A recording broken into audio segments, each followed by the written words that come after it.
Welcome to another edition of the Basketball Teacher Podcast. Our mission is to bring you discussions on a wide array of topics in the coaching world to grow players on and off the court. You can connect with us on YouTube, Facebook, and Twitter, and also reach us directly through email at basketballteacherpodcast@gmail.com. Now, here's your host, Coach Mike Hernandez.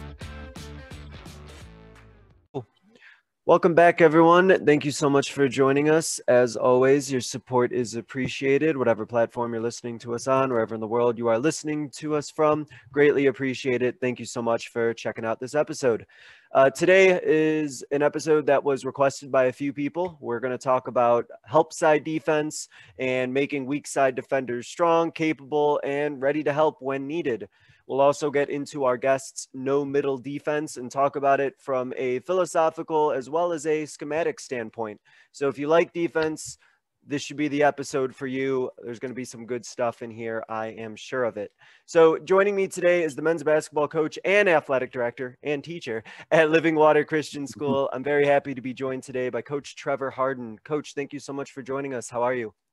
Hey, I'm doing well, man. Thanks for having me. Yeah, absolutely. So, Coach, let's go ahead and get into your coaching and your basketball journey. Where has the game taken you, and what are the steps along the way that's gotten you to Living Water? Where the game's taking me? Location-wise, we kind of almost travel all over the United States. Almost, that's our goal. We go all over the place to play basketball. I started out training a kid that just needed a little bit of help. And then he ended up attending Living Water, and then turned around and his dad is the owner of the school. And that's kind of how it flourished. He was like, "Hey, do you want to coach our basketball team?" I worked with him for a year. I was like, "Sure." And then that was 5 years ago. And then it just kept on snowballing. That's crazy how opportunities like that go. You just think you're doing one thing, and then all of a sudden all these other doors open up, and next thing you know, you have all these other responsibilities and all these new opportunities that open up for you. I think that's pretty great.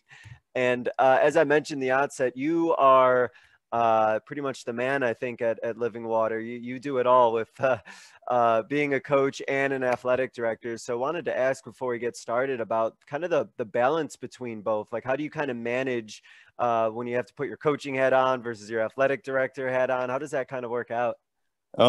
This year it's obviously been a lot more difficult because of COVID and rescheduling games and things like that. Like, I felt during basketball season, I rescheduled 32 different times, not 32 different games, but like, hey, we have to move this game to this time because, our girls are in quarantine, but our guys aren't. And then the other school's in quarantine.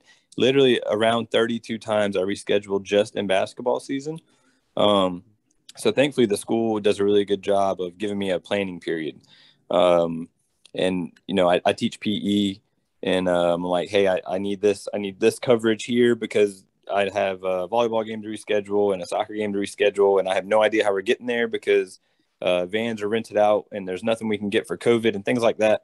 So it's not traditionally, it's obviously not like that difficult. But thankfully, I do have a good support system with the school that makes it a lot easier. Yeah, that's always a benefit to have the support system that's willing to help you out and be flexible, because I feel like especially over this past year, you definitely had a lot of unique challenges for sure that just are on top of already what goes involved in being an athletic director, let alone trying to manage everything that was this past season. And Absolutely. Really quickly, also before we get into this topic, I just wanted to ask about, by being an athletic director, you have the opportunity to work with different coaches and different sports and kind of see things from a different lens than, somebody like myself who just coaches basketball. So I wanted to ask, what have you kind of gained from working with other coaches and kind of working with other sports and seeing other sports that's kind of helped you with the basketball coaching side of things? That's a great question. I was just thinking about that the other day because I know a lot of sports. I know how to play soccer. I know how to play volleyball, but I don't know the game. And we have men's volleyball and we have women's soccer and stuff like that. And just talking to the coaches about how they run a practice, because obviously the way I run basketball practice is going to be different than the way a men's volleyball team warms up, for basketball. Mm-hmm. I mean, for a volleyball match. So asking like, hey, what does your pre-practice look like? What's your practice look like in your game day stuff? So talking to them and picking their brain kind of opens up different things like, hey, maybe I can try this with the basketball guys. If it's working, if it's working for the volleyball guys, maybe something that something might spark my interest or something like that. Yeah, it's interesting just to see, I think, the different ways that, like, it's like the ways you can like skin a cat or whatever that idiom is, where all the different ways you can kind of go about like your practice. And I know that's something that I personally would like to do more, is just kind of see other coaches like run their practices, especially from different sports at my school. I think that, at least for me, sometimes I get like so into my own sport that like I know there's so much I can learn from all the other great coaches I have at my school and around, that, I think having that opportunity would be super beneficial. So no, that's great. That's awesome. Yeah, absolutely. So as I mentioned, we're going to be talking a little bit about help side defense and weak side defenders. So to kind of set the stage for that, Coach, let's start with your defense and your defensive principles and the importance of help side defense and what you're trying to run on the court. So for us, I kind of adapted the Chris Beard Texas Tech no middle stuff and Baylor's no middle, and I kind of tweaked it to what our guys can do, because I don't have any Division I guys. We've had a guy go Division II and a couple D3 guys. So, and they're all guards. We don't have any really post players for say. So all I have is guards. So I need some guys that have some speed and can move around. And, just watching, I'm trying to figure out why Texas Tech, come out of nowhere when Chris Beard gets there, why are they so good, and what got them, to the championship and things like that. And, so I just started looking at it and studying it, and man, I just do not allow the middle. I don't know how to. I feel like day one when I'm teaching some new kids this, and they don't understand when I say do not give up the middle. It takes time to get. That's literally the number one rule is don't give up the middle, and it's not as easy. I don't know if you've ever seen it run or have a team buy into it. It's not an easy thing to do, but when they do it, it's beautiful. I have a clip on Twitter. I'll send it to you. But I think we played defense for like a minute straight. It was great. We drew a charge, and that was like the best example of no middle. Oh yeah, I mean, it was actually in the state championship that we lost, but it was still a great defensive clip. So yeah, no. I want to ask then, just kind of piggyback off of something that you said. Just in your experience, when you have new kids that you're trying to like integrate with that, like, hey, like no middle, what part about it do you think is either like takes the longest to like connect with them, or is there like a certain hang up that you feel like that isn't quite clicking at them for them not kind of getting it? Absolutely. Closing out. So whenever we, most people know what a closeout is that are probably listening. If you don't, just, look it up. But closing out, the biggest problem I have with that is they close out the wrong way. They allow the middle because they've been taught probably since basketball to close out and force everything to the middle. So when they get out of, 5th grade or 6th grade, and I start working with the JVs to get them to groom them to no middle, or say they transfer in from another school, they're used to closing out, or they're not even used to closing out at all, which is the biggest problem. Forcing them to the middle, but forcing them to the baseline. But once they get it, it makes their lives so much easier, and it makes the team's lives so much easier because we know where the ball's going next. If we get a good closeout, we know that we're forcing them to the baseline, and we know the help side is down there already waiting to take a charge or going straight up. And once we have them in the corner, it's kind of game over. A high school kid's going to make a mistake, 80% of the time. If he's driving down with 2 guys on him, he's going to throw up a miracle. And he's either going to hit the side of the backboard, he's going to throw it away, and we got a fast break layup. But getting the guys to get used to closing out and forcing to the baseline and things like that, that's probably the hardest thing. So let's add on a little bit to that for coaches listening who maybe are trying to have that same philosophy, that no middle philosophy, and they're working with their kids on their closeouts, and they're just like, oh man, like they're just like, there's not getting it. We're still giving up middle. They're not closing out properly. When you have to do that refinement, or you have to like really drill it in about how to fix those closeouts, what are some things that you're working on if your players to make sure that they're closing out the right way that you want it?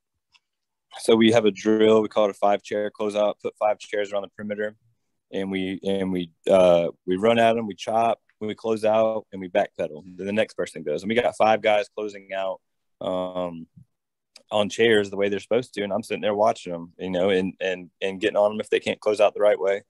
And then, in the summertime, it's not as big of a deal, especially if they're new, and they're learning, or they're young and they're learning. It's not a big deal. But by the time October, November gets around, if you still can't figure it out, the bench will teach you how to close out, because you won't get to play. That it just does so many wonders for you. If they can't figure it out, it's because they're not focused, or maybe I'm not doing a good enough job coaching them. But the bench really opens up their eyes, like, man, I got to close out if I want to play. Yeah, and it sounds like, and I'll let you elaborate on that, but it sounds like, this sort of the defensive side, and specifically the defensive principles that you believe in, those are like as non-negotiable as they get. And if like, that seems like to me like something you're going to definitely hang your hat on, where, if you're not getting it, like there isn't going to be a space for you on the floor, because you're not getting it, and that just kind of is what it is, sort of thing. Yeah, without a doubt. I mean, I probably should be more lenient here and there, because I've put my, leading scorer on the bench a couple of times, probably because he's tired from scoring, 20, 30 points or whatever.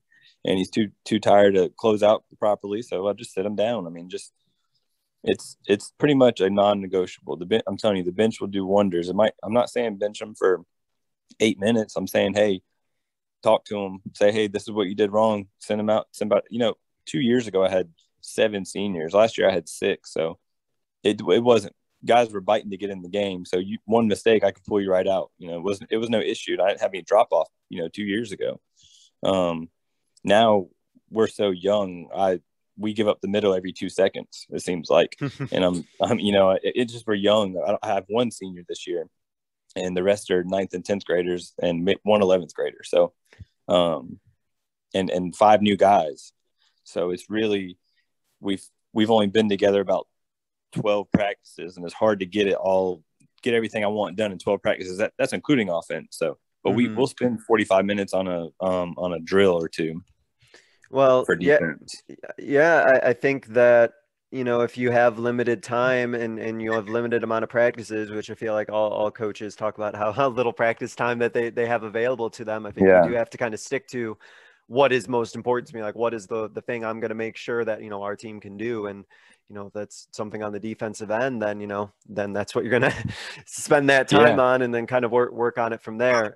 And then to the other point that you mentioned, I think that it probably helps your team in terms of like chemistry and buy-in, when they see that, like, oh, if the best player undisputedly on this team is getting on the bench for something they're not doing defensively, well, what excuse is there for anybody else if I know that he can get benched for it, right?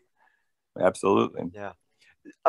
Just to backtrack a little bit about the philosophy that you have about the no middle, what over the years of coaching, has this always been something that you have adhered to, or is that something you've kind of adapted through experience? What kind of has solidified it in your mind that, all right, this is how I want to be playing defense?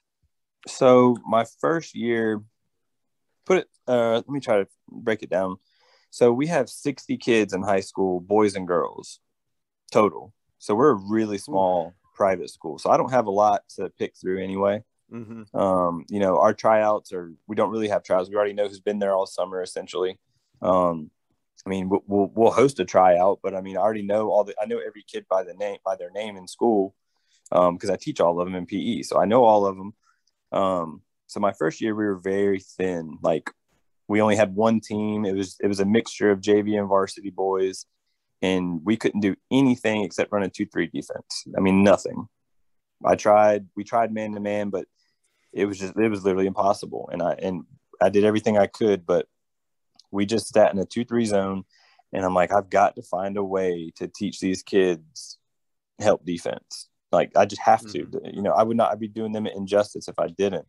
And And then the next year, I had 2 guys transfer in, and they played basketball before, and they got the concept of help defense because they played their whole lives. So, working with those 2 guys, and those 2 guys actually helping the younger guys explain help defense and things like that. And me doing, getting coached up more by other coaches really helped too. Never stop learning essentially how to help them. Yeah. And it's always nice when you have players that come in who really like pick up the game right away and kind of know the game. Absolutely. You kind of try to work with them right away. Like, oh, okay. Like, and sometimes it really helps you for your own confidence as a coach too. And like, oh, I got a couple guys here now. Okay, we can really get after it and start doing these things and really kind of applying it from there. So yeah, sometimes it is just sort of, trial and error a little bit too, seeing what works, what can't work. And then you get a couple people who come in and it's like, all right, now we're off and rolling. So, yep. So we know that one of the biggest things when you want a team that has, strong help side defense and coming over from the weak side and everything is communication. Your team's got to really be, 5 acting as 1 there on the court. So this is going to be very, very vague and very general. So I'm just going to kind of throw it to you and let you handle this boulder here of teaching communication and how to kind of get 5 to work as 1. That's, so in practice, we run 5-on-4. So I make 4 work as 1, which is it sounds crazy, but, I got 5 guys on the perimeter on offense, and their job is to pass and cut. And they're trying to score. And I got 4 guys on the 2 blocks and 2 elbows. And their job is to talk when their cutter goes through, say I'm here when they're there, and when they're in help, they're in help. And you'd be surprised and whenever the group's not loud enough, when they have to run, how quickly they'll amp up their talking and things like that. And 5-on-4 obviously isn't fair, but whenever we get beat on offense, we're scrambling 4-on-5 anyway, 5-on-4. You know what I mean? So that drill is mainly for talking. That way I can get 2 people talking on a switch. That way we know, 2 people aren't running out of the shooter. We got 1 person running out of the shooter, closing out the right way. If one of them is running the closeout, I got someone in help, and they'll scream help. And if they're not, they'll go to the baseline and they'll figure it out. That group will figure it out and bring the next group in. So again, almost like the bench, the baseline kind of makes you grow up fast too, and makes you want to stop being over there. But yeah, no, I mean, just, and it's not like I said, running kids into the ground, but it's just annoying having to, run a 30-second sprint really quick. But no, I mean, I think that, and a lot of it, man, when they start buying in, you don't have to ask them to talk anymore, because they just do it. They do it because their brother's doing it, and they don't want to let them down. So getting them to buy in to playing defense for each other is really the hardest part. Teaching is probably the easier part to make them talk. Yeah. But getting to buy in is the hardest part. Yeah, I think the act of, communicating, here's what you need to say, that takes, me to take 2 seconds for me to tell you to here's what you need to say. But I think the buy-in is when it actually is like sticks and it is done repeatedly. And then, like you said, when you no longer have to even be present or to remind them or anything, and then it happens, then it's like, okay, now I know that it's solidified. Like, okay, yeah, we got absolutely. I think that one of the hang-ups that some coaches have, and I've kind of been there too a couple times about communication, is making sure that what they're saying is actually meaningful and relevant and helpful, as opposed to just talking for the sake of talking, but not really communicating anything. So when you're kind of teaching, or when you did teach communication and they bought into it, what were like the important things, like, hey, this is what you need to be communicating. Here's the actual words or phrases that need to be said that helps your teammates out on the court? So our bigs, all you say is I'm in help. And I'm in help means I'm at the low post. I'm ready to take a charge once you send them my way, which means we have them in the corner. I'm in help. Bring them right down to take a charge, or go straight up, or we're going to trap you right there in that little short corner in the dunker spot. And especially for my guys, we switch everything. And so we don't even have to say it anymore. But whenever I'm teaching it, we'll either say yeah or no, or switch. If we're really scrambling in big trouble, we'll just say it. And then eventually by October, November, we don't have to say it anymore. We see a screen, we'll just call it a screen like we do, like you normally would, right, left, and jump it. So we jump switch everything to force everything away from the middle. So there's no opportunity for a pick and roll, especially at the top of the key. If they're trying to do a little pick and roll at the top of the key, it's going to be a steal, like, 90% of the time, because our guys are so far in help defense in the paint that if they try to throw something over the top or anything like that, it's getting picked off. You mentioned about your bigs in particular being ready to take a charge, and I know a lot of coaches have different philosophies and viewpoints on charges and not just teaching charges, but when they want their players to take charges, if they do want them at all, if they trust their players to take charges. So what's your kind of philosophy on taking a good charge versus even like a selfish charge, and where you kind of want that to fit in with your defense? If you don't want to take one, I got a spot for you. It's front row seats. It's right next to me. It's right on the bench. Because if you don't take, we've literally done everything right. We forced you out of the middle. We forced you to the baseline. We bring you down to the help, and you're gonna a high school referee is gonna call a charge with that pressure on him. If it looks like it's about to be one, he's gonna call it. And if he doesn't, I'm gonna let him know it's a bad call. Very, very calm. Just like, hey, you missed that one. Don't miss the next one.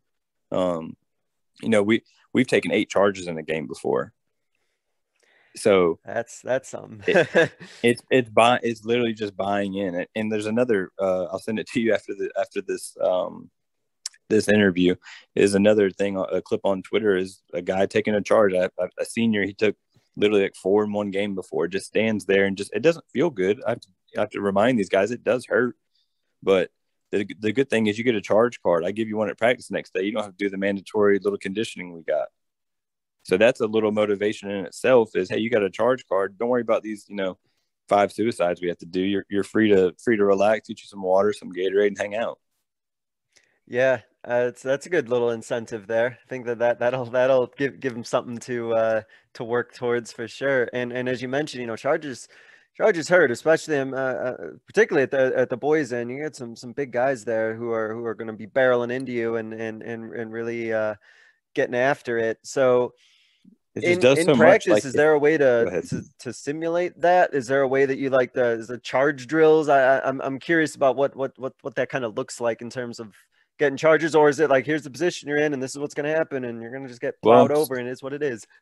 Beginning of the year, me and my assistant coach will break out the little football hit pads, and we'll just start by doing that, getting them used to contact, because a lot of the guys are afraid of contact, regardless of what they say or how they act. They're timid of contact, and some of them are just bulldozers and want contact.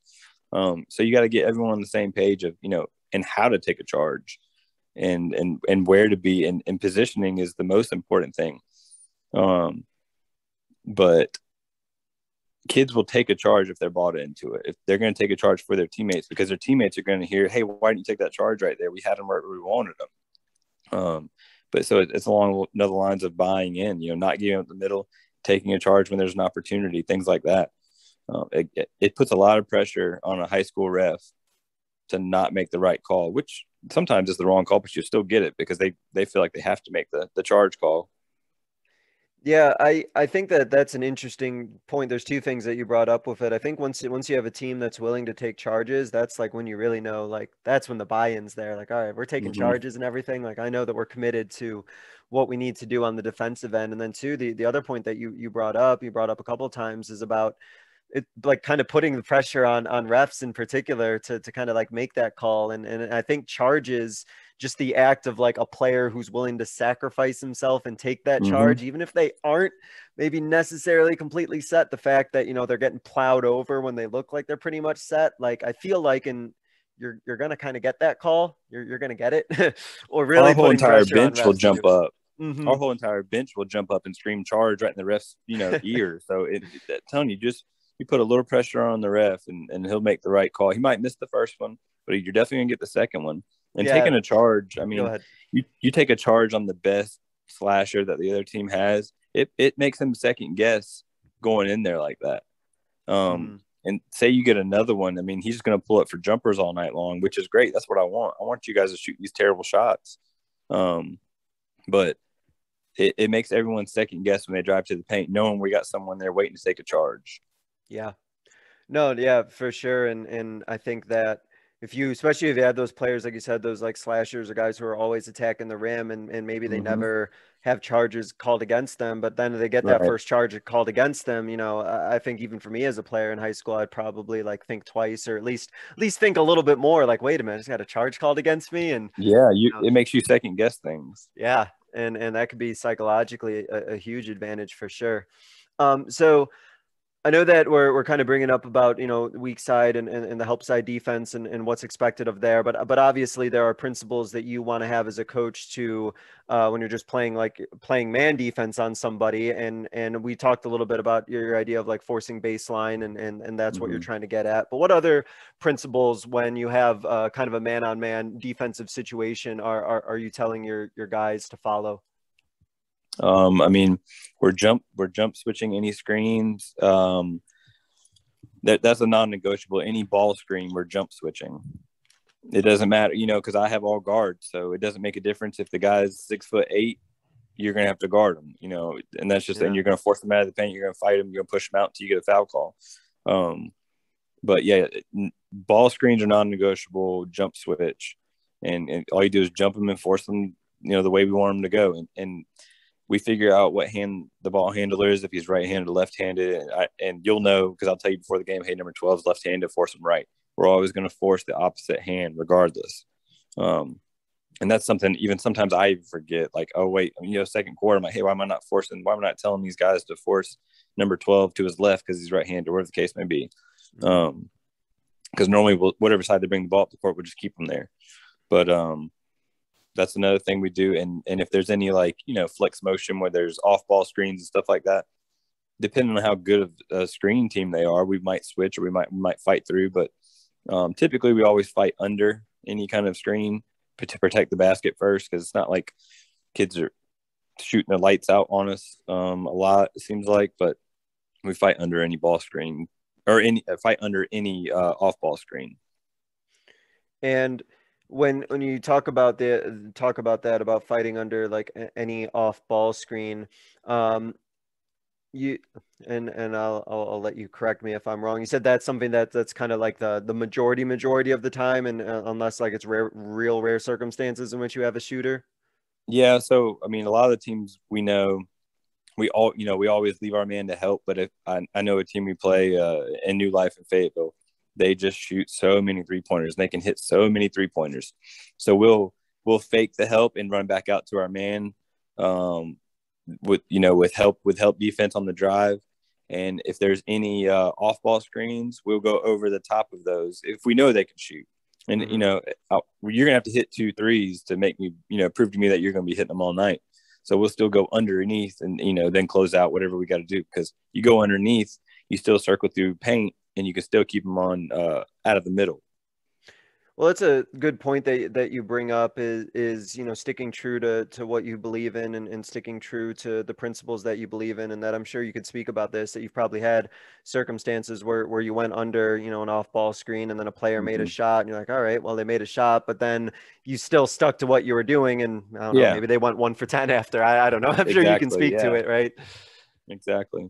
Yeah. So, there's something to be said about not just blowing everything up after one Yeah, sequence. And absolutely. that's what Absolutely. watching film is, and that's what, what knowing all that sort of thing about who's on the court and what they're capable of for sure.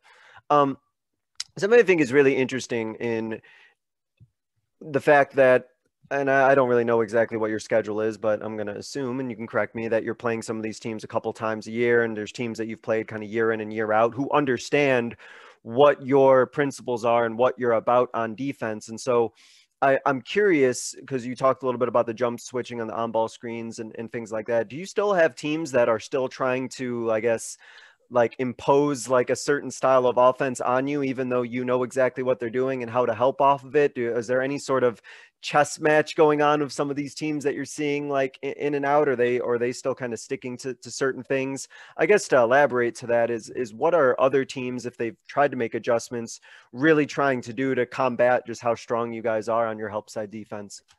Um, Man, honestly, the conference we're in, we've all but dominated the past like 3 years because we're the only team that plays man-to-man. Everyone else sits in a 2-3 zone. So I feel like, they practice a 2-3 zone at their practice. They don't even practice man-to-man. So they don't even get the man-to-man pressure that they get in their face whenever we play them. So honestly, I don't know. That's a great question because it doesn't seem like I'm gonna follow up with that before I forget.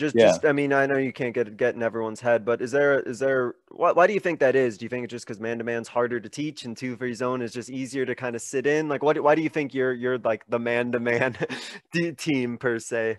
Mine's a pride issue. I really hate zone defense because I feel like my team's gonna be better than your team just because I've coached them. So I'm gonna make my team play man-to-man, but this past weekend we're real young, and I had to drop into a 1-3-1 because I didn't have a choice. We were getting just bullied man to man because we're young and we haven't practiced enough. No middle defense, so I even had to retreat back to a zone defense and just take a breather. But I know that the couple teams that we play that are high level teams, we play some 4A schools. We play some, that 2,300 kids in their school, and we got 60 that were just outmatched. Yeah, they're just better. I mean, they're just their next 5 that come on, might be better than my first 5. But still playing them man to man is just so I don't know. It's just so much better because if you sit there and just sit in that zone, they're just going to light you up. But no, that's a really great question that you asked. And so then I know that we were focusing on defensive then for somebody who prides themselves as much on defense as you did, you called it a pride thing just now, then I imagine then when you're thinking about things on the offensive end, you can probably identify things like whether it's a man or it seems to be a lot of the cases 2-3 that you're able to just kind of like pick apart right away. So I guess now thinking kind of reverse engineering this a little bit, when you're on the offensive end of the ball, what are some things that you're looking to just like test out right away on their defense to see if it's, anywhere on, the level of what you're trying to do on the defensive end? I know it's not exactly apples and oranges because you play a lot of zone and you do man, but I'm just curious what you're like, all right, I'm going to go right after this and see if it's up to snuff. So if they're in a zone? Yeah, we can go zone. No, I mean, it's fine. Or man, we can do both. Why not? Okay, no. So, I mean, I guess literally anything. So my guys know the first shot that they're open, if they don't shoot it, I got a spot for them on the bench because you have to shoot when you're wide open. There's no if it's one pass and there's a guy on you and you shoot it, that means there's a guy in your face, not a good shot. But if you pass the ball and there's no one 3-4 feet near you, shoot the ball. That's the only way you're going to score is if we shoot. And if you're wide open, you can't hit a wide open shot. Well, you need to get in the gym and work on your game. But literally, we run a read react, and it's very simple basketball, but it's a hard concept because when they don't think, they're just playing basketball. They don't even realize they're just playing basketball. When they start thinking about these principles I give them, then they're like, I don't know what to do next. I'm like, yes, you do. You know what to do. So the first wide open shot we get, the first good look we get, they're going to shoot it. And I want them to shoot it because I want to see what the defense is going to do. I'm not going to sit there and hold the ball for 30 seconds and not get a shot off or risk turning the ball over. The first open shot or open layup we get, we're attacking the basket. And then I can see what the defense is going to do from there. It's like, hey, they're just playing lackadaisical, or if they're in a zone, they're not even coming outside the 3-point line, or if they're a pack line team where they never leave, it seems like the 3-point line, it's hard to get anything going. But yeah, no, that first couple of open shots will really tell you what kind of defense they're in, or they have, as soon as we shoot the ball, they got someone leaking out to get an easy layup. Then we got to make adjustments from there. Mm-hmm. Yeah, I really like this reoccurring theme that you've brought up about like, if you don't do this, here's this seat for you that you here's a seat. Yeah. I mean, there's no better, I guess, teacher than that, is there? Like, here's the natural consequence for what you didn't do. You don't have to say anything at that point, really. It's like, here you go. No, I mean, I have a new kid that transferred to me this year, and he can shoot really well. And this weekend, he didn't want to shoot because he didn't want to feel like he was, coming in and being the new guy taking all these shots. And I sat him down. I'm like, hey, you can either shoot when you're open or you can sit right here. I don't really care. So gave them, gave them a 3-minute breather, went back in and hit 3 threes in a row. So that in that instance, it worked great. Yeah, I remember overhearing a conversation once where I forgot who it was that said it. He's like, if you're out in the court and you're not going to shoot, you can just go ahead and not shoot on the bench. It's the same thing at Yeah. that point Just if you're score, not shooting the score the ball, right? same points. Yeah. As many points as a dead man, 0. Yeah, If you yeah, don't even shoot, you're not going to score. same amount of shot attempts. No, that's funny for sure.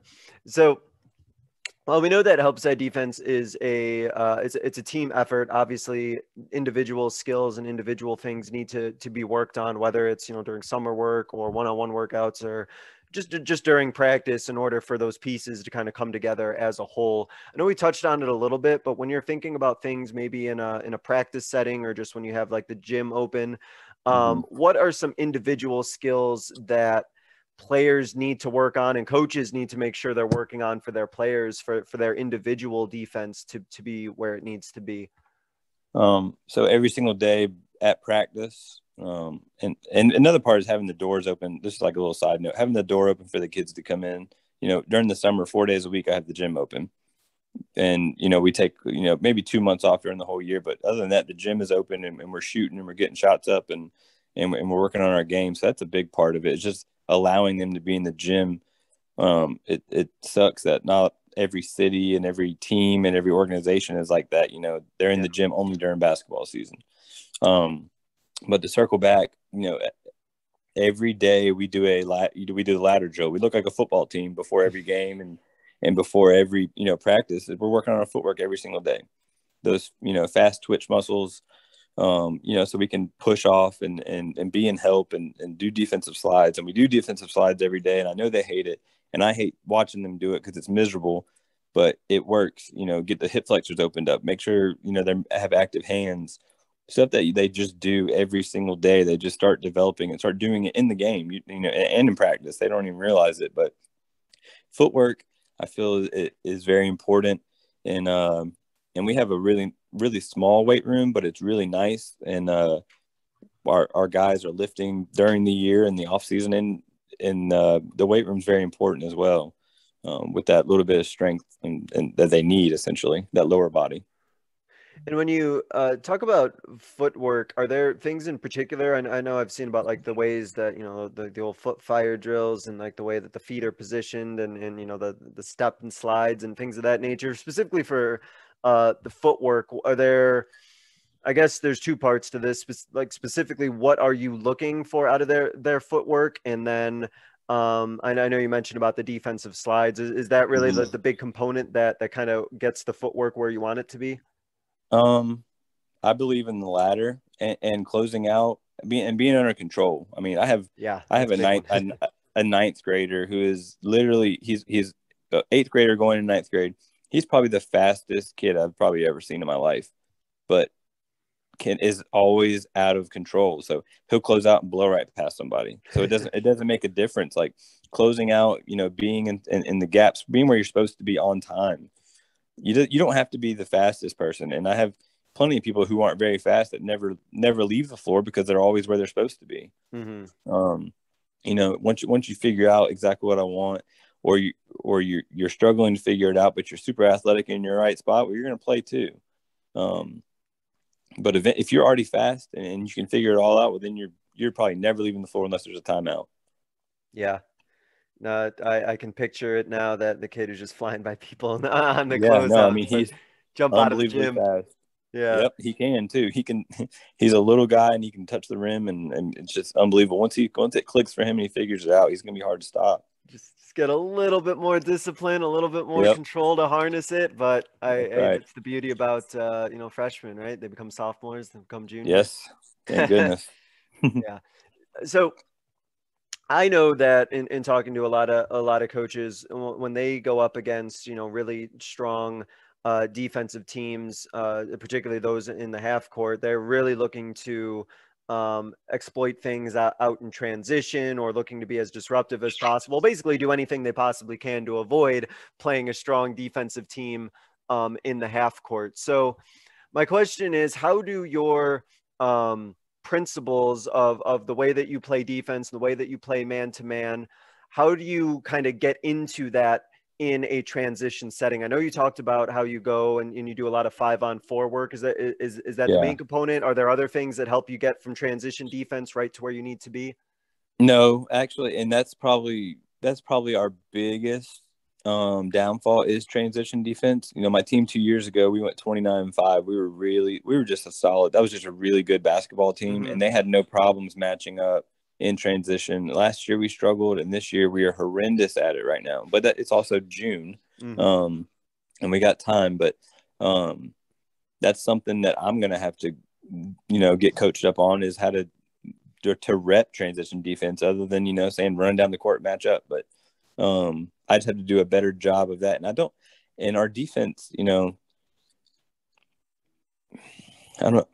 I'm just trying to think about the team I have now, what you have me thinking right now, what I can do to help them, figure out transition defense better. And that's just going to be on me to be a better coach and help them out more. So that's another good question for me. Yeah. I know that, I've seen everything, from all right, whoever's the furthest back on offense, you better be back the first one down immediately, protecting rim. You're at half court. Who's back, and people who try to, pressure the ball right on a rebound and try and be disruptive that way. I know there's so many different ways, but I guess in a way it's almost like a compliment to you that some of these teams probably who are like really well coached, like, we don't want to play, coach in their half court. So we got to try and make this game a track meet as best we possibly can, which then, out of curiosity then, since because of how much pride you have in your man-to-man, and especially in the half court,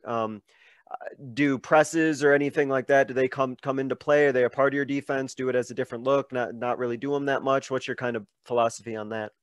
Yeah, we have a couple of zone presses that we just drop into like a little 3-2 zone every once in a while, just to give a different look, just to make them think. I'm trying to make a high school kid think as much as I can when he's got the basketball in his hand to make a mistake. So, after timeout, we've been playing man-to-man. They maybe they call a timeout or come out of the quarter. We're going to 2-2-1 trap you or 1-3-1 trap you really quick, just to see what we can do. We might stay in it for, a series or two. But the same rules still apply for all my, even my zone, my 1-3-1 defense. We don't allow the middle either. So once it clicks for them to not give up the middle and force baseline and be the help and be there, it works across the board for me. Some coaches might not agree, but I coach the way I want to, and it's been successful, in our conference and our level of play so far. So I'm just going to keep doing what I think is best for our team. Yeah. And again, we kind of circled back to that in the beginning about like whatever your philosophy is, whatever you kind of believe in, you got to stick to that, because that's your belief. That's who you are. That's your identity as a coach. Right. So absolutely. Can't stray too far away from that, for sure. So if you were to talk to maybe a new coach or a younger coach who, is either trying to improve on their weak side defense or their help side, or, they're saying like, hey, like, we're just getting crushed, and, our weak or help side defense just isn't where it needs to be. What would be like probably your biggest, like, if you're struggling, this is probably what you need to look at first, like type of advice you would give to a coach who might be struggling in that area? So two things always, if you listen to me coach a game, you hear me say, in November, I have to say, see ball, see man. I have to say that, because I have guys I can see the back of their head. So I know they can't see the ball if I can't see their eyes. See ball, can you see the ball? I'll call them out by their name, like, hey, Bo, can you see the ball? Because I know you can't, and I'm not embarrassing them, but it's like, hey, I've said that, I think, word for word myself, with different names. So that's it's like, I know you can't, so let's fix that. Go be where you need to be. And every day I'll do a walkthrough almost of, hey, ball's here, where are you supposed to be? Ball's here, where are you supposed to be? Where's the help defense supposed to be? Should you have 2 feet in the paint or 1 foot in the paint? Or should you be on ball, causing chaos? And again, you give them but so many chances until it's like, hey, I don't know how many, I have given you 150 chances, you're still not doing it.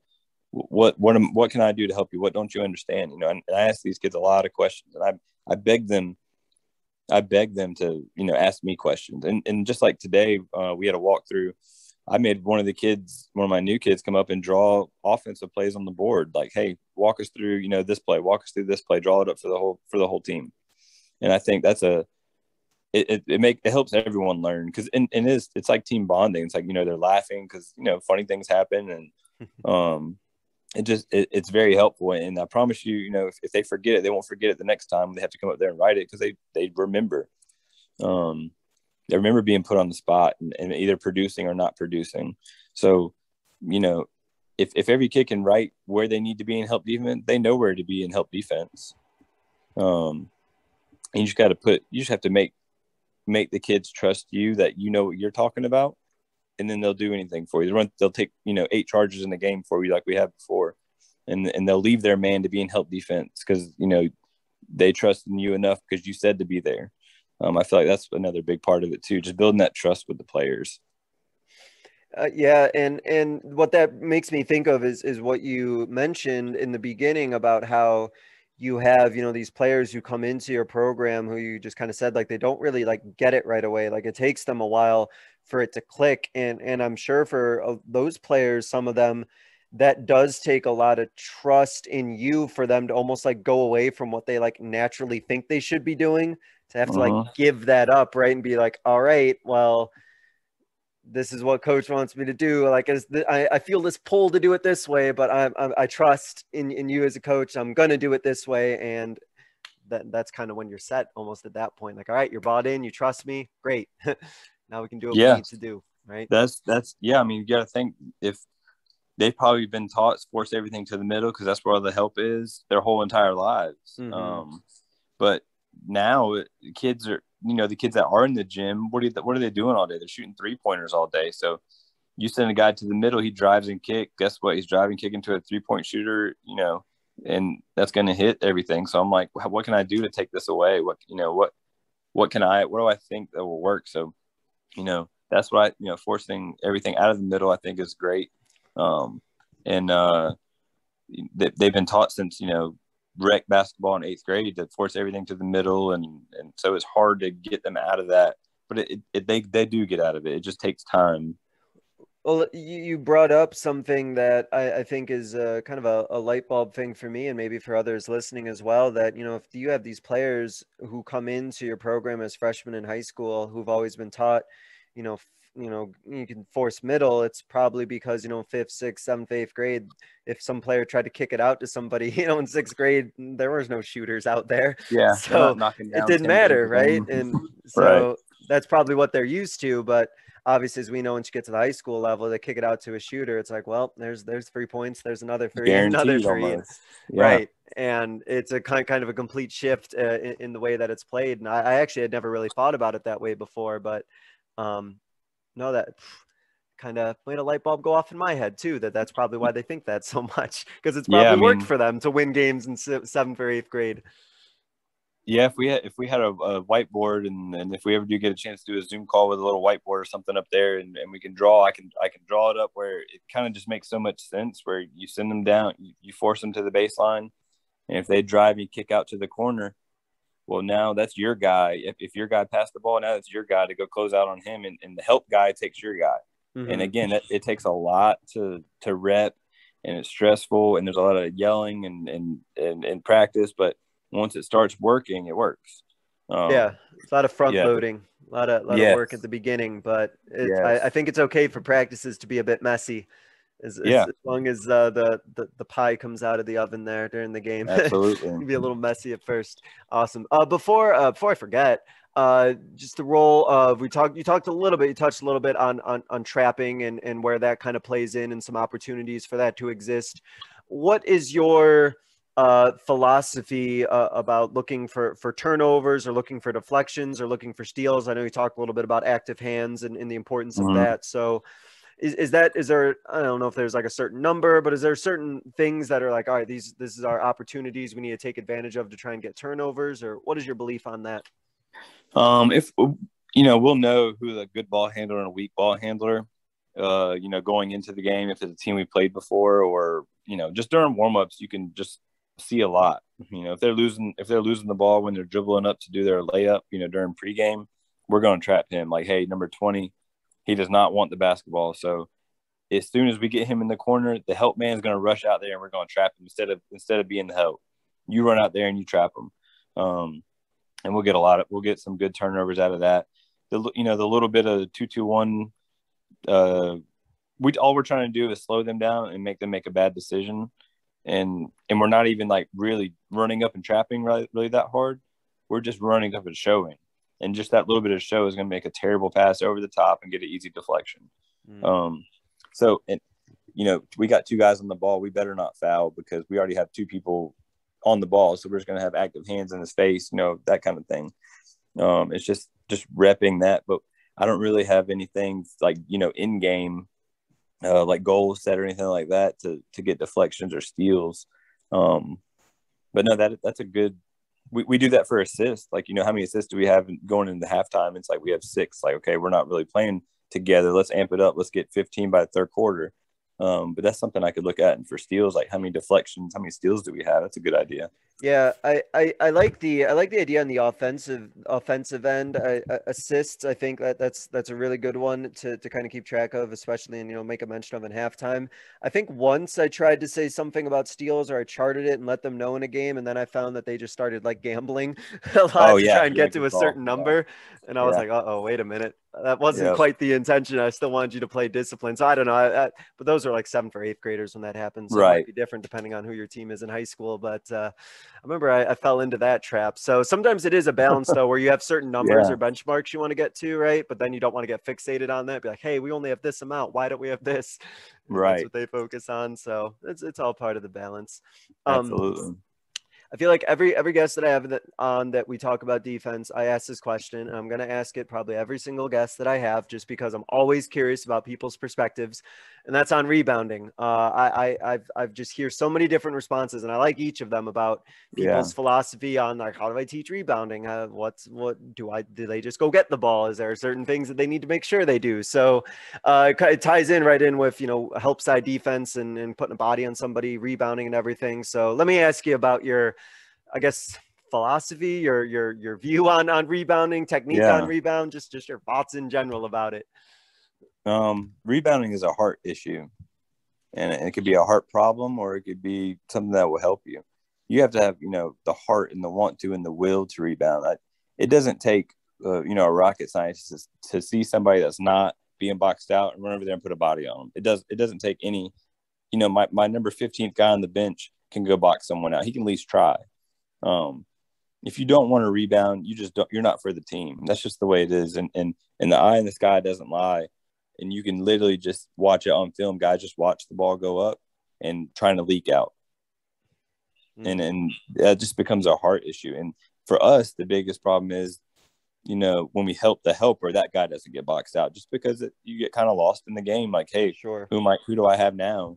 One guy doesn't get boxed out. And typically it's a guy on the perimeter, thankfully, that doesn't get the rebound, but we still need to box him out. He still needs to be accounted for. And, we don't box out on the 3-point line. We just chest, like, we put a forearm to your chest and go to the rim on the perimeter. But we got to put a body on someone, inside the 3-point line.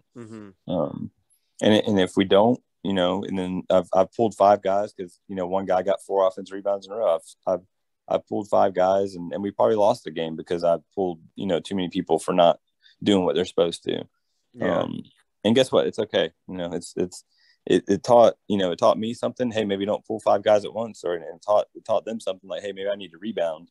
And I feel like everyone probably learned that day.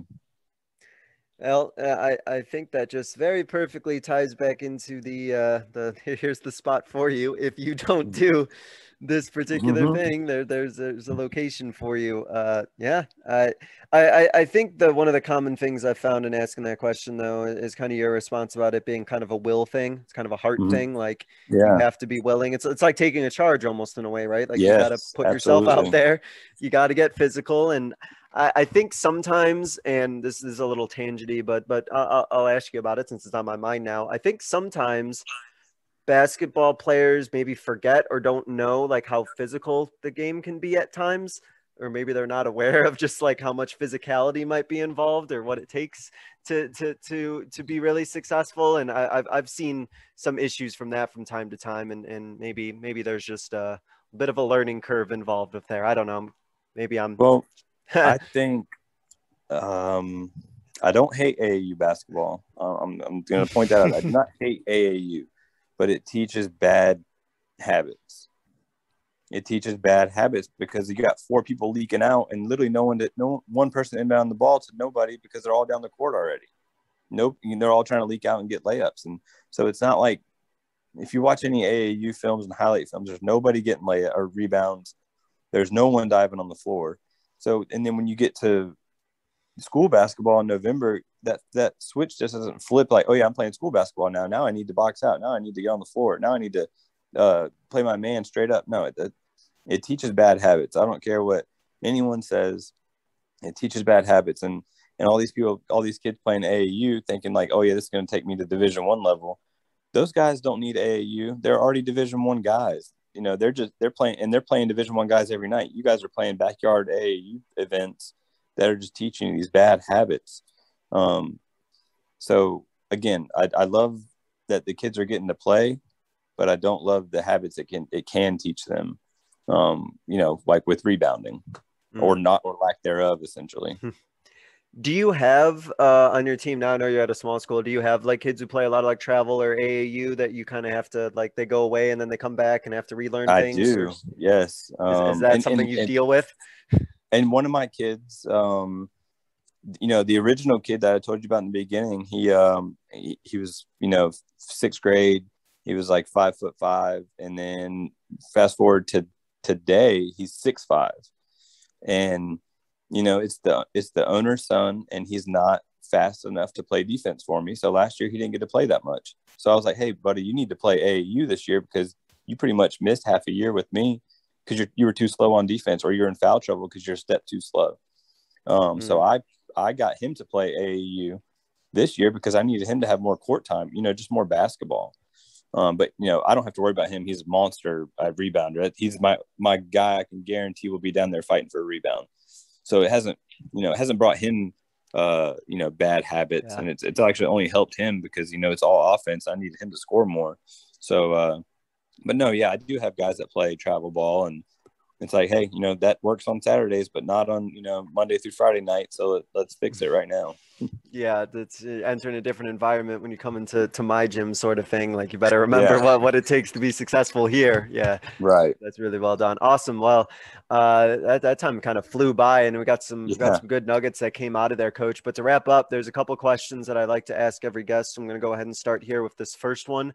Thinking back on your coaching career, what is a coaching moment that you think others listening would be able to learn from? Be able to learn from. Gosh, I feel like I'm thinking back of so many different things. Sometimes there's so many. It's like every moment you can learn from, right? Yeah, no, during the state championship last year, I sat 2 of my players that were just bickering back and forth and just arguing, and we ended up losing. And they're my 2 best players, and I feel like if I would have played them, we definitely would have won. We lost on a buzzer beater by 1, and we were up by 14 or 15. But I did the right thing. They couldn't figure it out, and I'm the one that's got to live with it and go to sleep at night and making my decisions. And that's the biggest moment I can think of is just stick with your decision. It's if that's the first thing that comes to your mind, it's probably the right thing. That's probably the biggest thing I could think of. Yeah, for me, anyway. It's kind of like, you win but not really feel great about yourself, or lose and be able to kind of go to sleep at night and knowing that you kind of believe in yourself, sort of thing. I didn't sleep well, but maybe not right away. Yeah. But we just talked about at the beginning about like your identity of what you believe in as a coach. You talk about man-to-man and defense, and the things that you hold true, and in that situation, that was something that you believed in, and so.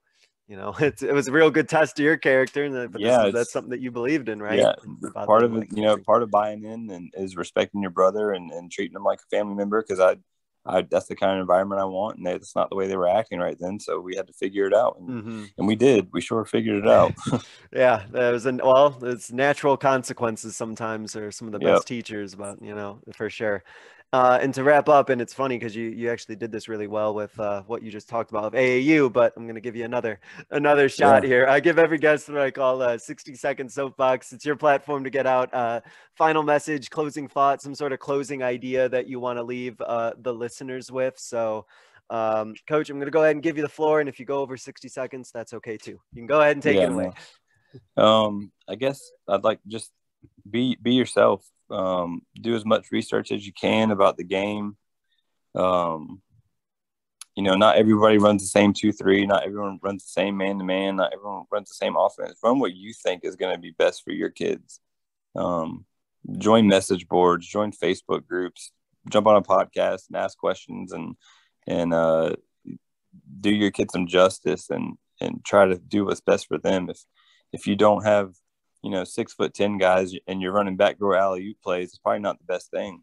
I do a lot of women's offense because we have a lot of guards and they do a great job of running offense. So, don't be afraid to reach out and ask questions. And I found that coaches are pretty nice essentially, and willing to help out. Even coaches you play against, like, I have a friend that I call and we play against each other twice a year. And sometimes in playoffs, like, hey, I need help with this, or why can't I get my kid to do this, that kind of thing. So pretty much just, coach the way you feel, what you think's best for your team. That's probably all I got. Yeah. And even the story that you mentioned about the moment you think others can learn from, I think is a really good example of that, about, be who you are for sure. And I like the idea about how, talking to the coaches that even you go up against a couple times of the season. I think it's a lot healthier, if possible, to not just look at those other coaches as like your enemies or adversaries, and actually people who can help each other and learn from. Just think it makes the profession a little bit easier. Yeah, typically, I mean, if you win that game on Tuesday night, you're not getting a call from UNC to take Roy Williams' job. So you may as well just go ahead and be a good person and be competitive. And 99% of the people you coach against probably are not going to be Division I coaches or be coaching the NBA finals. So it's just easier to be a good person and be a good friend, essentially. Well, you say that, Coach. I know you're in North Carolina. I know Krzyzewski's retiring at this year, and people might be thinking that high school game on a Tuesday might be getting that Duke job. Listen, if you pump this podcast enough, my phone might ring. I don't know. Yeah, I might be talking the future Duke coach. No, that's funny. That's awesome. Oh, big UNC guy, but I'll take the job if I had to. Yes, yeah, that's funny. You'll settle for Duke if I have to be there. That's right. Awesome. Coach Hardin, I want to thank you for spending some time talking about your defense, a little help side, weak side defense, and kind of about your coaching philosophy and your beliefs as a coach. It was a really good conversation. I look forward to you having hopefully a normal, safe, healthy upcoming season, and just wrecking teams in the half court with your defense. And hopefully it's a successful season. Thanks a lot for joining us, Coach. Appreciate you. Thank you so much. And thank you all for listening. This was another edition of the Basketball Teacher Podcast. We'll see you guys next time. Thank you for listening to another edition of the Basketball Teacher Podcast. Make sure to connect with us on YouTube, Facebook, and Twitter, or reach us directly through email at basketballteacherpodcast@gmail.com. Take care, be safe, and we'll see you next time.